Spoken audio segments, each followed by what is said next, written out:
តើអ្នកជឿទេថាកោះតូចមួយដែលមានទំហំប៉ុនខេត្តមួយរបស់ប្រទេសចិនអាចទប់ទល់នឹងមហាយក្សដែលមានកងទ័ពរាប់លានអ្នកបានខណៈដែលពិភពលោកកំពុងតែព្រួយបារម្ភពីមួយថ្ងៃទៅមួយថ្ងៃដែលទ័ពចិនបានវាយលុកលុយតៃវ៉ាន់មិនមែនអង្គុយរងចាំសំណាងឡើយ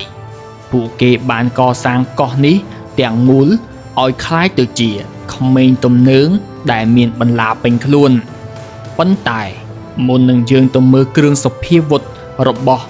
តៃវ៉ាន់យើងមកយល់ពីភូមិសាស្ត្រជាមុនសិនច្រកសមុទ្រតៃវ៉ាន់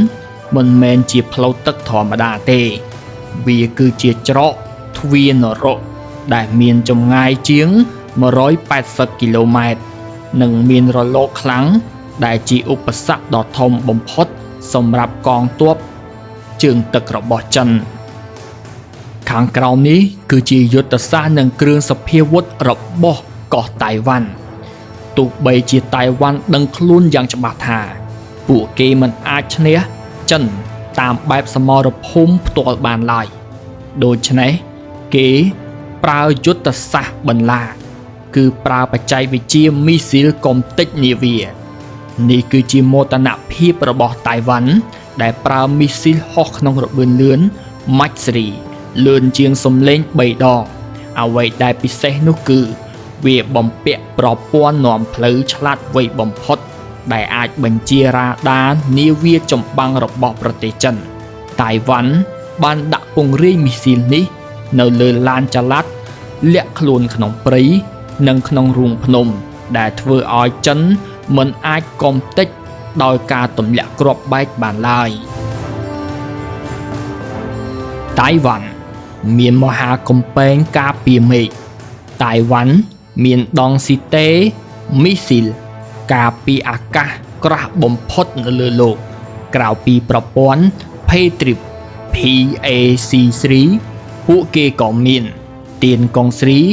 ឬក៏ Skybow ដែលអាចស្ទាក់ចាប់មីស៊ីលរបស់ប្រទេសចិនបាននៅក្នុងរយៈពេលកម្ពស់ដ៏ខ្ពស់បំផុតនេះគឺជាមហាកំពែងមើលមិនឃើញការពារទីក្រុងតៃប៉េគ្រឿងសព្វាវុធរបស់កោះតៃវ៉ាន់មួយទៀតនោះគឺឋាននរកនៅឆ្នេរសមុទ្រនិងអាវុធវិបកប្រសិនបើចិន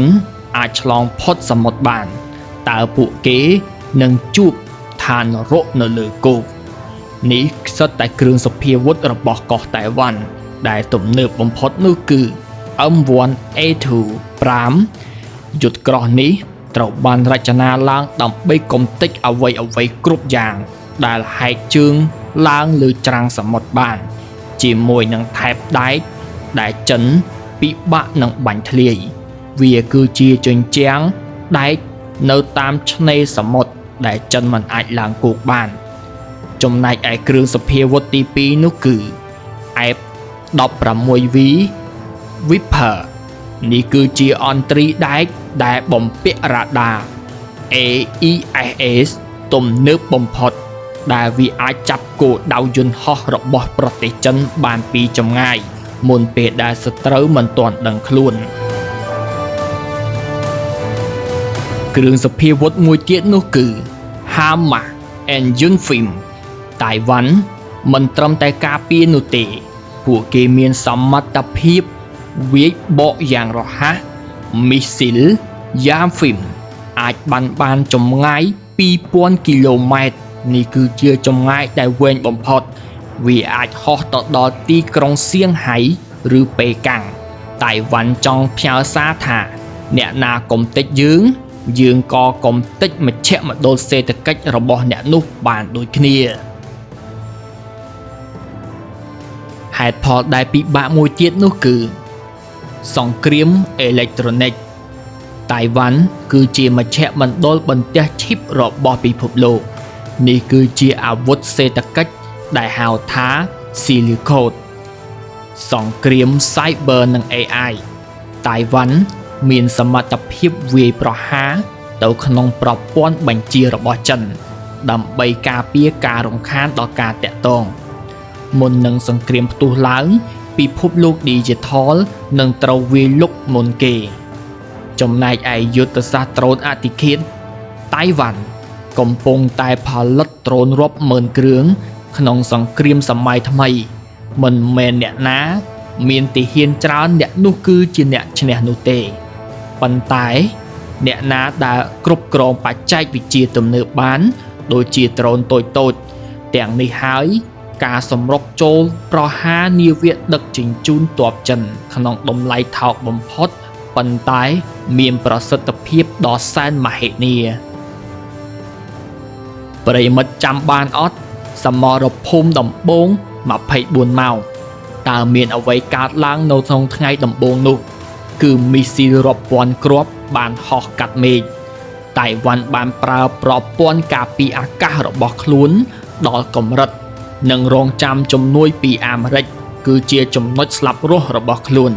តើនាវាផ្ទុកយន្តហោះរបស់អាមេរិកនឹងមកដល់ទាន់ពេលវេលាឬយ៉ាងណាបើសិនជាមានការយឺតយ៉ាវត្រឹមតែ1នាទីអាចនឹងផ្លាស់ប្ដូរវាសនាកោះតៃវ៉ាន់ជារៀងរហូតការវាយយកកោះតៃវ៉ាន់មិនមែនជាការដើរកម្សាន្តទេវាអាចនឹងក្លាយជាមហន្តរាយដ៏ធំបំផុតក្នុងប្រវត្តិសាស្ត្រយោធាចិនបើពួកគេមិនអាចបញ្ចប់សង្គ្រាមក្នុងរយៈពេលដ៏ខ្លីនេះសរុបមកតៃវ៉ាន់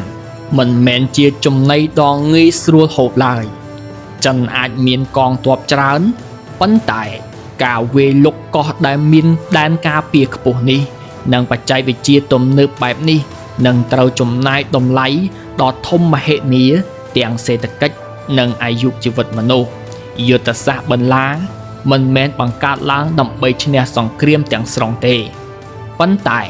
វាបង្កើតឡើងដើម្បីបង្កើតតម្លៃនៃការឈ្លានពានឲ្យខ្ពស់បំផុតរហូតដល់ចិនមិនហ៊ានសាកល្បង